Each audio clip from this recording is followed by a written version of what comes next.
Much for staying with us. Let's now talk about the Pan-African AI Summit. You've heard it before. I like talking about it, but it's worth talking about it again. And so this morning, we're joined via Zoom by Professor John Kponyo. He is Director, Office of Grants and Research at Kempinski University of Science and Technology in Kumasi. You know that school. And I've also got Nana Darko Asiedu, his Regional Director, ALX Africa. Thank you so much, Nana, for joining us. I've also got Paulette Watson. I'm excited to say that she's a member of the British Empire, and founder, Academy Achievers, AI Leadership Strategist as well. Gentlemen, thank you so much. Gentlemen, thank you so much for joining us in studio. Welcome. Pleasure. Okay, but for leaders or for people who are so keen on academic research and also shaping the lives of young people, I'm quite interested in why you thought to add your voice and pay attention to this particular summit. Let me start with you, Paulette. So it's really important that, we as women especially have a voice, because there's a lack of representation, and having a voice, being able to share my personal lived experience, sharing about my journey, and then also being a role model for young women and girls and young people. So being a leader in AI, talking about governance and responsible AI is really important, so that other women can see that they too can take up this responsibility. Sure. So the Pan-African AI and Innovation Summit is important because, like I said, because of the lack of voices as women, not feeling confident, not having that self-esteem to be able to share and talk about it. As you can see, there's not many of us. Yeah. So it's really important that our voices are heard, and I'm so proud to be part of that. I was quite fascinated when I saw that you're an AI leadership strategist. I was very fascinated. But Nana, it will be the same question for you as well, why you thought you should be part of this. So I work with an organization that we bring unique perspective to the AI conversation, because we work with thousands of young people who are interested in building their AI skills. ALX is a career accelerator organization. We focus on working with youth and organizations, helping them to build their digital skills. Okay. We first launched by helping the youth. So far, since we launched, we've helped more than 100,000 young Ghanaians to build digital skills that helps their employability. Okay. And the way we address employability is not just for them to find local opportunities, but we're also opening the doors for them to see global opportunities as well. The second part, which gives us that unique perspective, is also because we work with organizations, helping them to upskill their staff and also to help them adopt AI. Okay. So we see the challenges of the organizations who are trying to adopt AI, and then we see the skills or the opportunities that the young people have. So we are able to connect these two ecosystems, the young people who are ready for job opportunities, and then the organizations who also need these AI skills to be able to improve their productivity. Okay. So it's very relevant that ALX is part of this conversation when it comes to AI adoption, AI enhancement in the country. Okay, I'll go to Prof. When I come back to you, I'm interested in the gap, or maybe particularly because it's ALX that's participating, I'm interested in how these young people that you're in turn to help will benefit from why ALX will be part of this participation. I'll come to you in terms of the institutions that are still struggling to, accept AI as a strategy that can help them. But let me go to Prof and also get some answers on why, for his position and where he is, why he thought it's important to be part of this AI conversation, Prof. Thank you very much, and a very good morning from the Kempinski University of Science and Technology. So from where I sit, I am drawing from the UN high-level panel on AI that the Secretary General set up, and what the key enablers are as far as AI is concerned. One of them that was clearly outlined is the need for talent. The same applies to the continental AI strategy, and same applies to our national AI strategy, which was launched on the 24th of April, not long ago. And so if we really want to take AI seriously, it is important that we are intentional about building capacity as far as talent is concerned. from where I sit in academia and having worked with a lot of young people, it is a shared responsibility when it comes to building the right capacity as far as AI is concerned. And so creating a platform where academia, industry, the private sector, and key policy actors are working together to build the needed capacity is the place to be. Okay. And so the Pan-African AI Summit provides that opportunity for all these key actors to sit around the table and support in building the needed capacity as far as the youth of the continent is concerned. And that is the reason why I think it is important that we add our voices to this. Thank you very much. Oh, Prof, that's quite clear. I'm going to go around the table, and when I come back to you, I mean, we've seen a lot of these summits happen in this country, but for you and the area that you sit, it's important to know whether this particular one would bring to bear some form of blueprint that the government can adopt in terms of policy, at least for the sustainability of all of these summits that happen. When I come to you, I get some answers. But let me come to you, Paulette.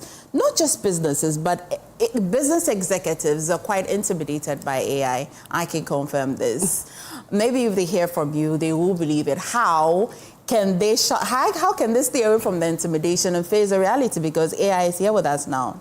I think really it's kind of a mindset shift, yeah? And AI is not a technology. It's about people, strategy and business.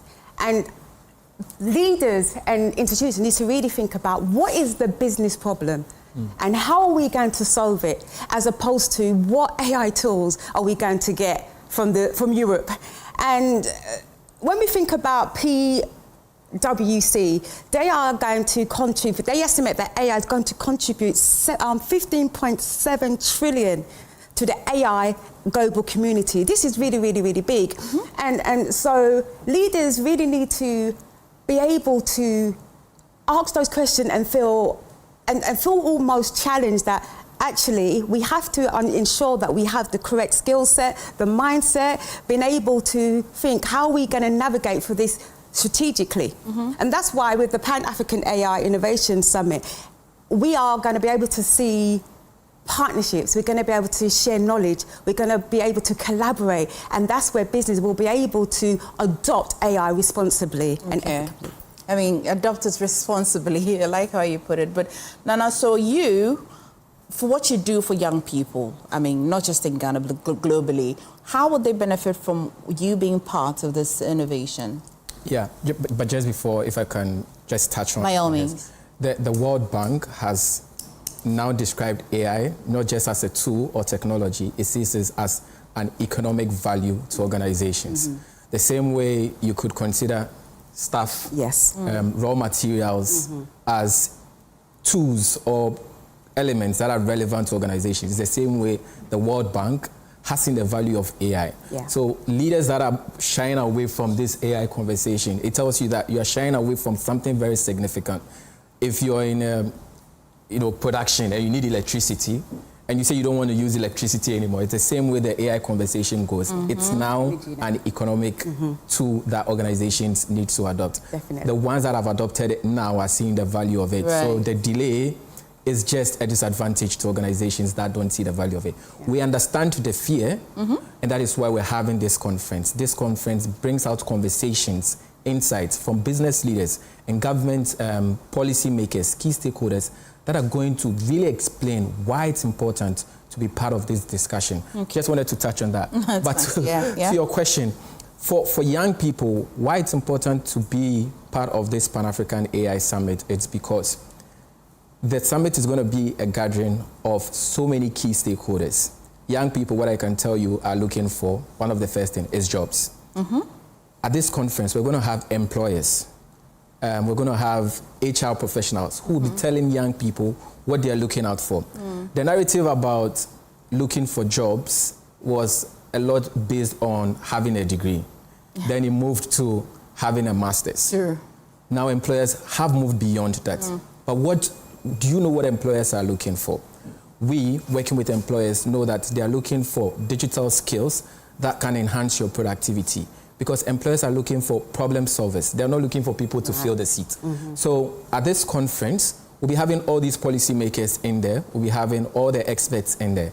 And if you miss out on this opportunity, it's like, you know, missing out on value that you could have gotten, like, because it's a gathering of all these stakeholders. We'll mention the people who would be on the platform towards the end, but young people, and just one advice for young people who have registered to attend this conference is not to be passive when they attend, because sometimes the hurry is take few pictures, post on LinkedIn. I always encourage, be present, write what exactly are the key actions that you're taking out of this, and that's how you find value from this Pan-African Summit. Sure, so can I just also add, with the summit, is thinking about soft skills as well. We don't want to just focus mainly on technical skills. Soft skills, like you said, critical thinking, problem solving, being able to communicate, being a leader, a team player. And when they come to this summit, young people, leaders, will be able to see that collaboration, partnership is the key in order to scale and to scale responsibly. So this Pan-African AI and Innovation Summit is so important because we get to come together with all the different leaders, like you said, HR, policy makers, researchers, and it's going to be a grand summit, you know, where people can connect and they can look at doing projects from grassroots, because most of the time people will fund, well, VCs will fund, but not really, they don't fully understand the grassroots issues that women especially are experiencing. And being able to have a voice and contribute to the discussion, I feel, is so relevant for today's. When all of this is done at the summit, imagine that it doesn't get any blueprint or it doesn't become a national policy or government is not interested in the findings or the discussion that will happen. Prof, I really just wonder, but how are we turning all of these conversations to a much bigger national conversation or to get the government to be interested, Prof? Yeah, thank you very much. So I am excited at the conversation that is ongoing at the studio. And the reality is that this is coming at the heels of Ghana having launched our national AI strategy, as I mentioned, on the 24th of April. And among the 8 key pillars that we have for the strategy, one of the pillars is coordinating a robust, AI ecosystem or an AI community in the country. And from where I sit, I see the Pan-African AI and Innovation Summit as a very fine opportunity for key actors to come together. A strategy is one thing, but what gives life to the strategy are the implementation actions that we actually want to take following the strategy. And so a platform like the summit will create an avenue where we can look at the strategy, look at key actions that each and every actor in the ecosystem will have to take so that we can give life to the strategy. And so following that, the likelihood is that at the end of the summit, we can have a blueprint that we can work with the sector ministry and key actors to ensure that we are benefiting fully from AI as far as our unique context is concerned. Prof, when I come back to you, we'll talk about the theme. You want to break down the theme for me, simplify it. I'm a very simple brain, and I see the theme, I read it, behind, turn around, I'm saying, okay, this is big English. I told you can break it down for me to understand. But back here, Nana, so what happens when all of these young people you're encouraging to be parts, they come, they learn a thing, they engage, they network, but the ecosystem that they're going to find themselves in, it's not. The survival rate is low. People are likely to want to travel out of the country. We talk about brain drain all the time. After all is said and done, how can I survive in the ecosystem? I'd like to reframe the question or the statement around brain drain, right? Thinking that we should not stop young people from traveling. We should actually encourage it, because there's an advantage to traveling and getting the exposure. What we should rather focus on is how do we make the ecosystem so fertile that when they travel, they see the opportunity to come back. Because truth is, in some countries, they are more AI advanced or in terms of equipping people with digital skills than we are. So at this point, we shouldn't stop people from traveling, gaining that skill, but rather make the ecosystem so rich that when they go, they find opportunity to come back and use that knowledge and insights to come back to solve their problems. because we have more problems than some of the countries that they are going to. So the opportunity to make an impact is greater for us. And young people, business people want where there is impact and there's more funding. So if that is the narrative that, go and get the skills while we are building ours, but the opportunity is that we're bringing you back or we're giving you the opportunity to come back and continue to build, that encourages the young people to look for opportunities globally, but also return locally. I think this is a good place to be because they're open to the two options, yeah? Paulette, you want to add something? Yeah, I mean, that question really resonates with me. I lead the MBE Digital Inclusion to raise 1 million African women and girls in STEM and AI careers. And I get first-hand experience of working with these young women. And, the question of the brain drain and them wanting to leave to go to another country. And I'm always saying, no, don't. Stay here and build Ghana, your local economy. Why don't you work remotely? And because I've been able to share my experience living abroad, because there are challenges, and I don't think our young people would be equipped for those type of challenges.